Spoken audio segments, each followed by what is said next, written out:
I opened I remembered everything except my husband of 5 years.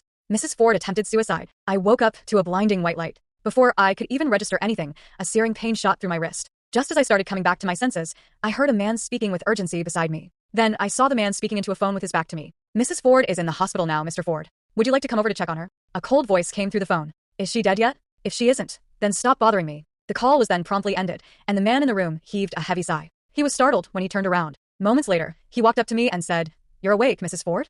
Mrs. Ford? I stared at him in confusion. Are you talking to me? Don't you recognize me? The man's expression shifted slightly before he continued. I'm Bob. Bob Bilber, Mr. Ford's assistant.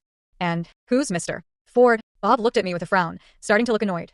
Mr. Ford is very busy with work, Mrs. Ford. If your suicide attempt didn't work, surely a bout of amnesia wouldn't do the trick either. Just give up already. Mr. Ford isn't coming to see you. That only confused me more. I had no idea what Bob was going on about. When he saw me keeping quiet, he took a step forward and said earnestly, Mrs. Ford, you've been married to Mr.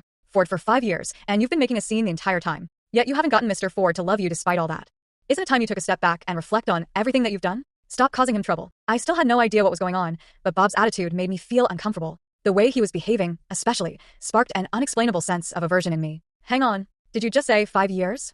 I rushed into the hospital room's bathroom and stared into the mirror. I was still me. I didn't look much different from how I remembered, except that I looked more mature and there was a hint of sorrow that lingered, no matter how long I stared at my reflection. Could everything Bob said be true? Was it really 5 years down the road now? Was I really married?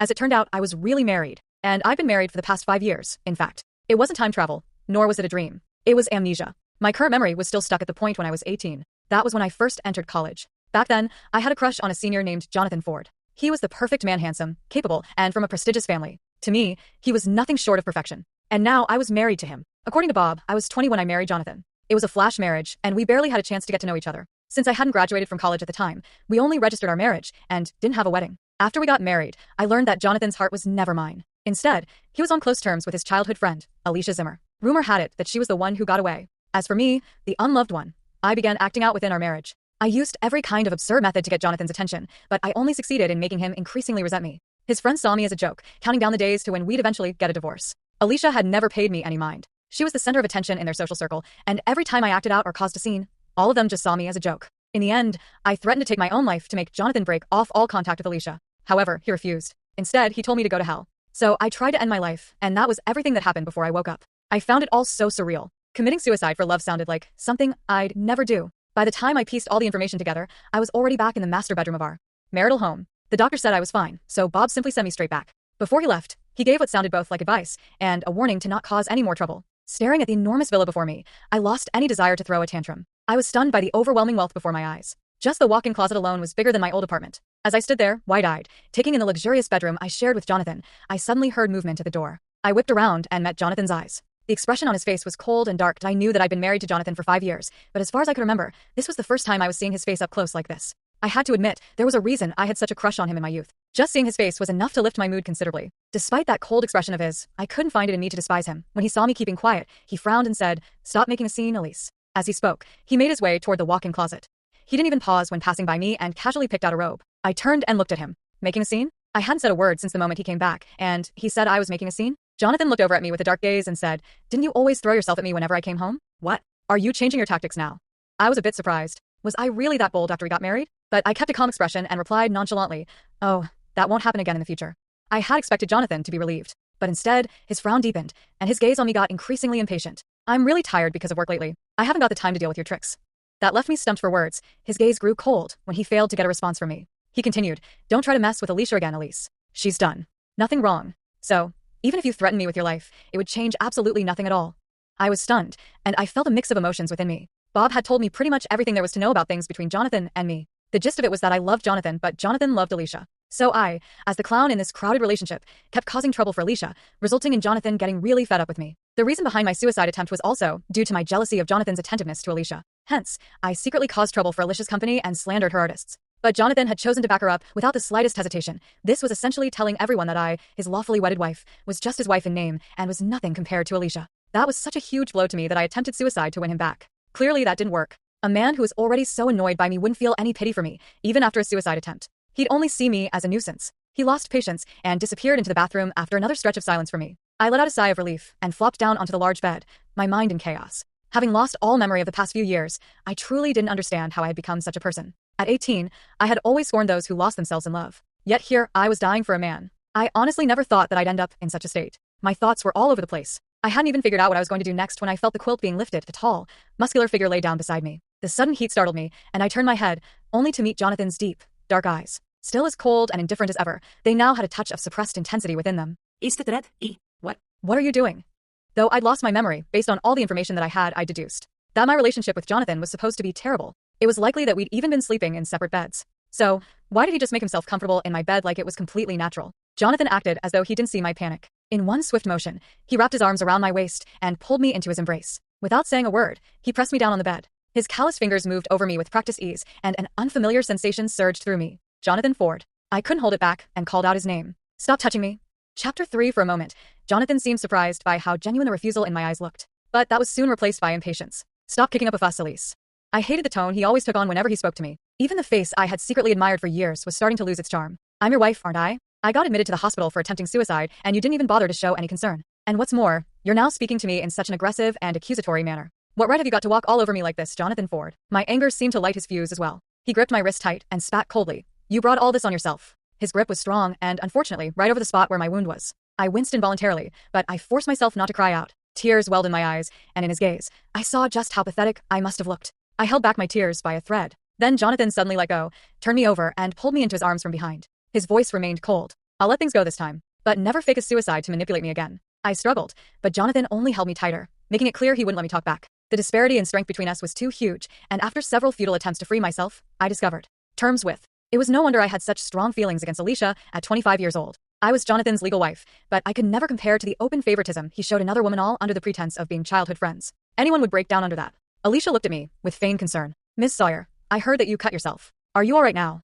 I simply scoffed, not bothering to give her a decent reply. I didn't know how Jonathan and Alicia perceived me at 25. Perhaps I was a coward to them, or perhaps I was a pushover because of how much I loved Jonathan. But now I was back to the person I had been at 18. I didn't love Jonathan at all, so I had no reason to let them trample all over me. Alicia looked at Jonathan like she was in a difficult position. I'm sorry, John, but it seems like Miss Sawyer doesn't welcome me here. Perhaps I shouldn't have come. You knew that, and came anyway? I asked, cutting straight to the point. Are you here to make a joke of me? Alicia's face flushed red instantly, and Jonathan snapped coldly at me. Stop being unreasonable, Elise. I grew irritated at how he stepped in to defend Alicia, and my impression of him worsened once more. Waking up married to my former crush had initially felt exciting and surreal. But now, it seemed to me that Jonathan really wasn't all that. So, what if he was rich and handsome? Did he think that treating his wife like trash made him look good? If he really was so high and mighty, he shouldn't have married me in the first place. I was fuming with resentment while Alicia remained soft and graceful. John, I came by today to personally invite you to my celebration party. Then, as though only just registering that I was standing right beside them and that it wouldn't be proper not to extend me an invitation, she said, Ms. Sawyer, would you care to join us? I originally had no intention of going, but when I saw the subtle disdain and provocation in her eyes, I suddenly smiled and said, sure. After all, I'm Jonathan's wife. I should accompany him to public events. And so, I ended up tagging along with Jonathan to Alicia's celebration party. Everyone in the private room looked over collectively when the three of us showed up together. Their expressions were colorful, to say the least. Why did Jonathan bring her? It's no surprise at all. His wife is always acting up and treating every woman around Jonathan with hostility, let alone Alicia.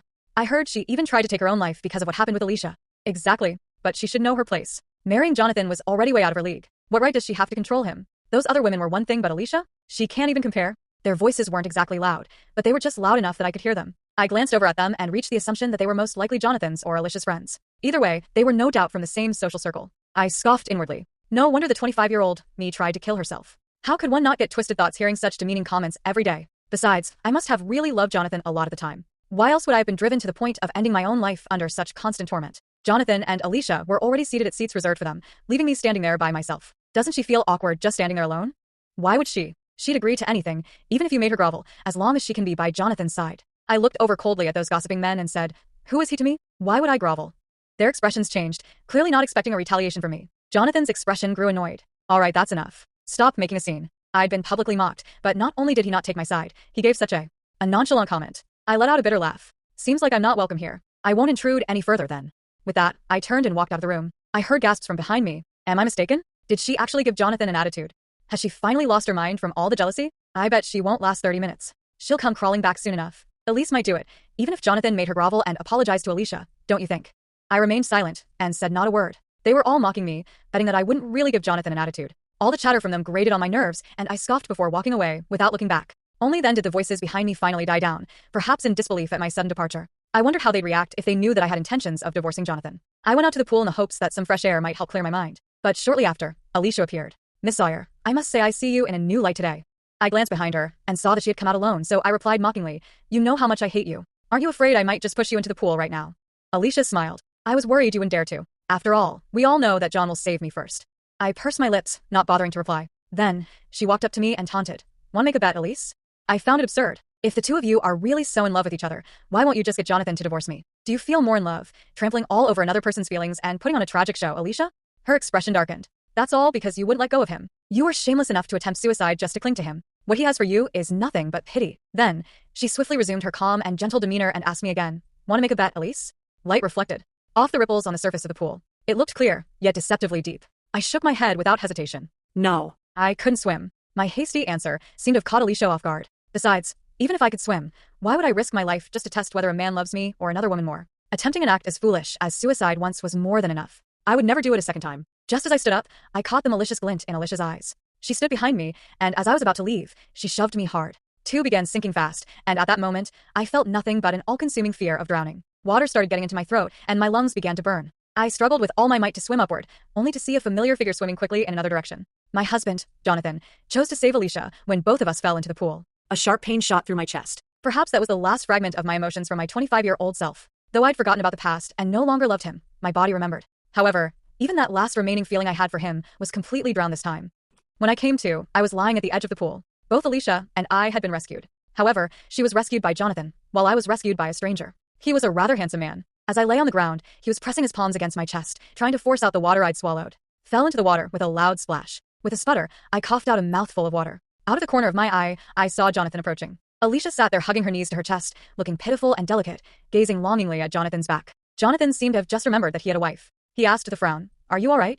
I didn't give him an answer, and scrambled to get to my feet. The man beside me tried to help me up, but I pushed him away. When Jonathan finally stood before me, I raised my hand and slapped him across the face hard. Silence fell. The place became so quiet that I could hear everyone's breath slow to a hush. Let's get a divorce, Jonathan. After a long pause, I heard my voice cutting through the silence. Consider that slap your alimony to your ex-wife.